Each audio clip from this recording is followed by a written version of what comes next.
వడే వడే masala వడే garam garam masala వడే. Train journey చేసినప్పుడు ఈ sounds మనకు చాలా వినిపిస్తుంటాయి కదా ఫ్రెండ్స్.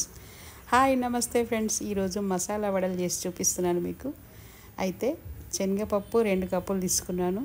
పెసరపప్పు వేయకుండా పెసర్లు వేస్తున్నాను. మనం ఏది చేసినా రిచ్ ఫైబర్ ఉండాలన్నమాట అందులో.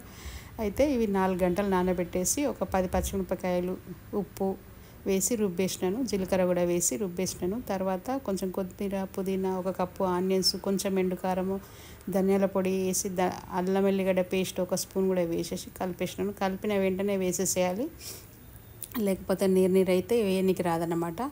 ఇంకా వడలు ఫ్రై చేసినప్పుడు మాత్రము ఆయిల్ మీడియం ఫ్లేమ్ మీదనే పెట్టాలి. ఇట్లాంటి వడలు చేసినప్పుడు హై ఫ్లేమ్ అసలు పెట్టొద్దు. పైన కాలుతాయి కానీ లోపల అస్సలు ఉడకాయి అన్నమాట, పచ్చి పచ్చిగా ఉంటాయి. మీడియం ఫ్లేమ్ మీదనే అన్ని వడలు పటాఫట్ వేసేసుకోవాలి. ఈ మసాలా వడలు అంటే మా బాబుకి అయితే చాలా ఇష్టం అండి. ఇంకా మా ఇంట్లో అందరు చాలా ఇష్టంగా తింటారు కూడా. ఇంకేంటంటే ఇది అన్నీ ఒకటి వేసేసుకుందాము. 2-3 వాయిల్ దాకా అవుతాయి. ఇవి పూర్తి గాలకు ముందుగా వడలు తీసేస్తుంది అనుకుంటున్నారా? అట్లనే తీయాలండి. సగం కాలిన తర్వాత తీసేసి పక్కన పెట్టి వీటిని మళ్ళీ సెకండ్ టైం ఫ్రై చేయాలన్నమాట. అప్పుడే ఆయిల్ తక్కువ పీల్చుకుంటుంది, తొందరగా ఫ్రై అవుతాయి అన్నమాట.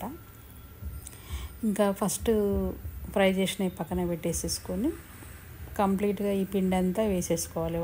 వడలన్నీ వేసేసుకొని అన్నీ అట్లనే చేసుకోవాలి. చేసుకున్న తర్వాత మనం ముందుగా చేసినవి ఉంటాయి కదా, అవి కొంచెం చల్లారుతాయి. అప్పటికి అవి చల్లారిన తర్వాత మళ్ళీ ఇంకొకసారి ఫ్రై చేయాలన్నమాట. అప్పుడు సెకండ్ టైం కంప్లీట్గా మంచిగా కుక్ అయ్యేటట్టు ఫ్రై చేసుకోవాలి.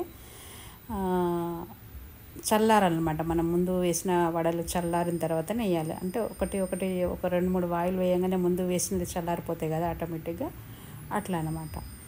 ఇంకో అడ్వాంటేజ్ ఏంటంటే మనం ముందుగానే ఫ్రై చేసి పెట్టుకొనేసి పిల్లలు కానీ స్కూల్ నుంచి రాగానే వాళ్ళు ఇవి ఫ్రై అంతవరకు కూడా ఆగరు కదా. ఒక్కొక్కసారి ముందే వాళ్ళు రాకముందే ఫ్రై చేసి పెట్టేసి మళ్ళీ వాళ్ళు రాగానే వేడివేడిగా చేసి ఇవ్వచ్చు.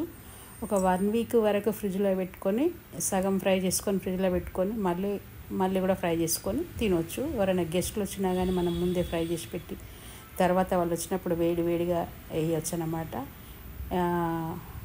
1 వీక్ వరకు ఫ్రిడ్జ్లో పెడితే హాఫ్ ఫ్రై చేసి ఉంటాయండి, ఏం పాడు కావన్నమాట. అట్లా ఇది ఒక అడ్వాంటేజ్ దీంట్లో. బండి వాళ్ళు కూడా ఇదే ఫాలో అవుతారు.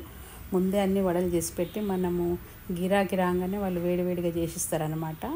ఇంకా ఆయిల్ తక్కువ పీల్చుకుంటుంది, ఫాస్ట్గా ఫ్రై అయిపోతాయి. ఇది ఒక అడ్వాంటేజ్. మసాలా వడలు చేసే పద్ధతి అయితే ఇదేనండి. చాలాసేపు నూనెలో ఫ్రై చేస్తారు కానీ అట్లా చేయొద్దు. నాకు బండి వాళ్ళు చెప్పిండ్రనమాట ఇది. అప్పటి నుంచి నేను ఇట్లనే చేస్తుంటే, ముందు ఈ విషయం తెలియకముందు అయితే ముందు అట్లనే ఫ్రై చేస్తుంటే. ఇదండి ఈరోజు వడలు, మసాలా వడలు. ఎట్లా వచ్చినాయి? నచ్చినాయా మీకు? నచ్చితే తప్పకుండా లైక్ చేయండి, మన ఫ్రెండ్స్ అందరికి కూడా షేర్ చేయండి. సబ్స్క్రైబ్ చేయడం మాత్రం మర్చిపోకండి. మరొక మంచి వీడియోతో మళ్ళీ కలుద్దాం. అంతవరకు take care. Thank you for watching.